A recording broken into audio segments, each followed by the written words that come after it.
بسم اللہ الرحمن الرحیم۔ بے شک تمام تعریفیں اللہ کے لیے ہیں۔ سامعین کرام السلام علیکم۔ سامعین کرام، حضرت علی رضی اللہ تعالیٰ عنہ کی شہادت کس طرح سے ہوئی، آپ کو کس نے شہید کیا اور آپ کو شہید کرنے کے لیے کس نے منصوبہ بندی کی، کس طرح سے شہید ہوئے آپ، یہ سارا کچھ آپ لوگ جانیں گے آج کی اس ویڈیو میں۔ تو سامعین کرام، اس سے پہلے کہ ہم ویڈیو کا باقاعدہ آغاز کریں، میں اپنے سامعین کرام سے گزارش کروں گا کہ جن لوگوں نے ہمارے چینل کو ابھی تک سبسکرائب نہیں کیا ہے وہ ہمارے چینل کو سبسکرائب کر لیں تاکہ آپ لوگوں کو تاریخ سے ریلیٹڈ معلوماتی ویڈیوز مل سکیں۔ سامعین کرام، ہمارے چینل پر جاری اسلامی تاریخ کا جو سلسلہ چل رہا ہے، اس میں آج آپ لوگ چوتھے اسلامی خلیفہ حضرت علی رضی اللہ تعالیٰ عنہ کے متعلق 22واں پارٹ دیکھ رہے ہیں۔ سامعین کرام، اس سے پہلے جو 21 پارٹ گزر چکے ہیں ان میں آپ لوگوں نے حضرت علی رضی اللہ تعالیٰ عنہ کے مختلف کارنامے، ان کے جوانی کے احوال، ان کے مختلف جنگوں میں کارنامے، ان کے حضرت فاطمہ رضی اللہ تعالیٰ عنہ سے نکاح اور مکمل تفصیل دے چکے ہیں۔ اس کے علاوہ جب حضرت علی رضی اللہ تعالیٰ عنہ خلیفہ بنے تو ان کی حضرت امیر معاویہ رضی اللہ تعالیٰ عنہ کے ساتھ جو مختلف علاقوں کو لے کر اور خلافت کی وجہ سے جو جنگ ہوئی وہ بھی آپ لوگوں نے دیکھی۔ اس کے علاوہ یہ تمام تر حالات اس طرح کے پیدا ہو گئے کہ اس کے بعد انہی حالاتوں میں حضرت علی رضی اللہ تعالیٰ عنہ کی شہادت ہو گئی۔ سامعین کرام، آج کی جو ویڈیو ہے اس کی تفصیل کچھ اس طرح سے ہے کہ واقعہ نہروان جو گزر چکا ہے پچھلی ویڈیوز میں،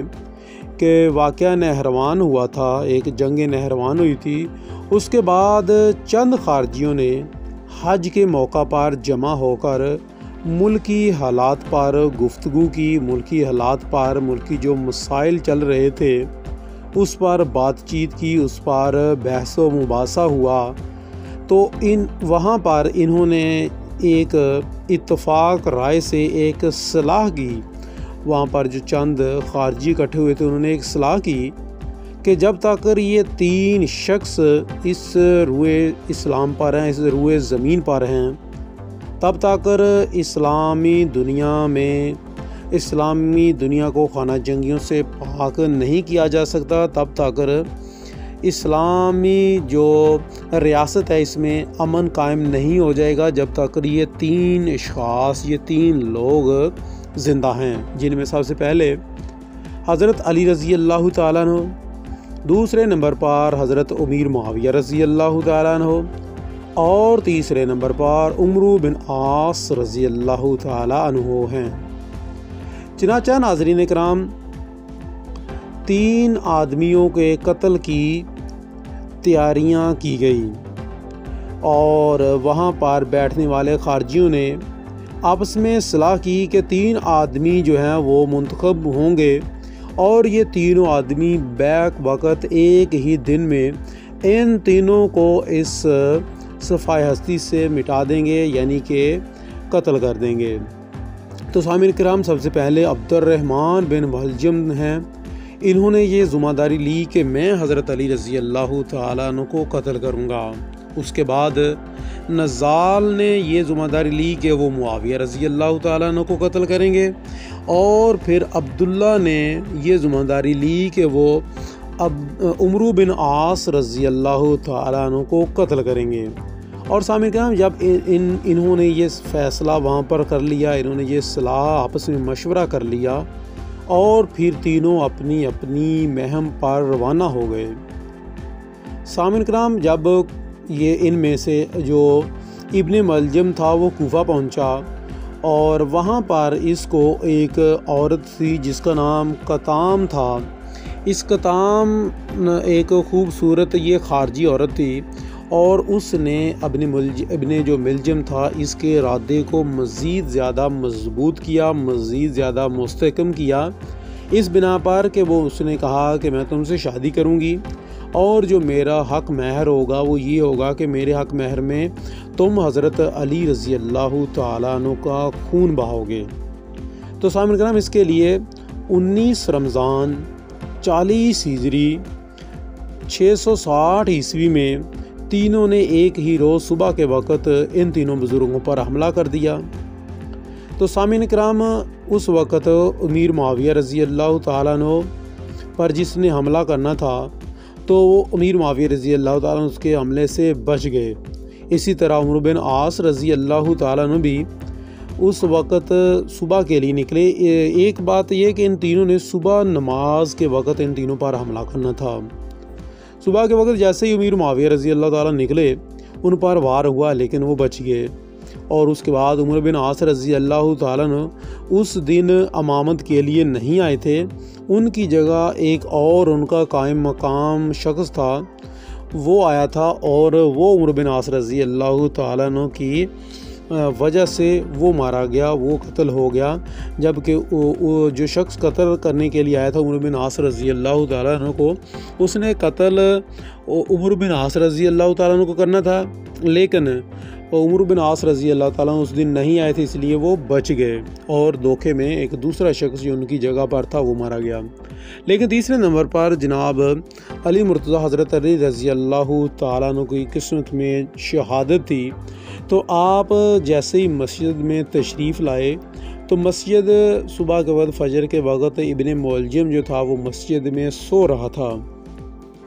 آپ آئے اور آپ نے آ کر اس کو جگایا۔ آپ نے نماز، اس کو جگانے کے بعد آپ نے نماز شروع کر دی، اور جیسے ہی آپ سر سجدہ وضو ہوئے، آپ سجدے میں تھے، اور آپ اپنے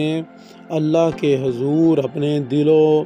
اپنی جو کیفیت تھی وہ اللہ کے حضور پیش کر رہے تھے، نماز میں مصروف تھے، کہ اسی حالت میں ابن ملجم نے تلوار کا نہایت ہی زبردست وار کیا۔ سامعین کرام، جب اس نے تلوار کا وار کیا تو زخم جو تھا وہ آپ کے سر پر آیا اور آپ زخمی ہو گئے۔ لوگوں نے ابن ملجم کو گرفتار کر لیا۔ تو سامعین کرام، حضرت علی رضی اللہ تعالیٰ اتنے سخت زخمی ہوئے تھے کہ زندگی کی کوئی امید نہ تھی، اس لیے آپ نے حضرت امام حسن رضی اللہ تعالیٰ عنہ اور امام حسین رضی اللہ تعالیٰ عنہ کو بلا کر بہت ہی نہایت ہی مفید اور چند ایک نصیحتیں کی، اور محمد بن حنیفہ کے ساتھ آپ نے ان کے ساتھ بھی نرم لطف یعنی کہ بالکل نرمی برتنے کا کہا۔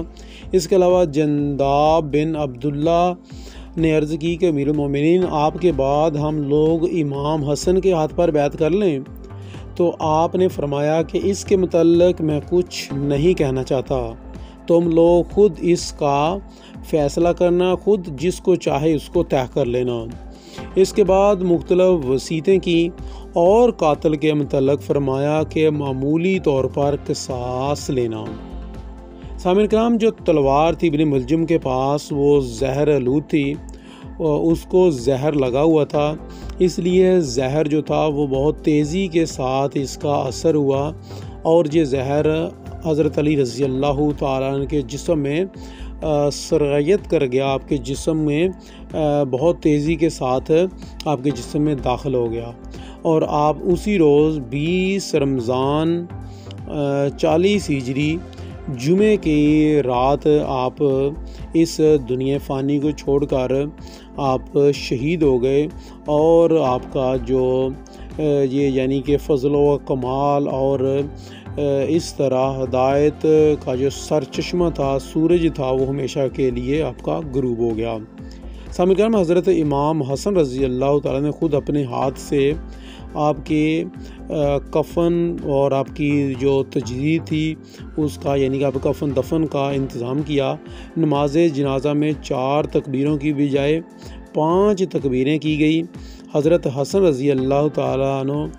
اور حضرت حسین رضی اللہ تعالیٰ عنہ نے آپ کی تدفین کی، اور پشت کوفہ پر نجف کی سرزمین میں آپ کو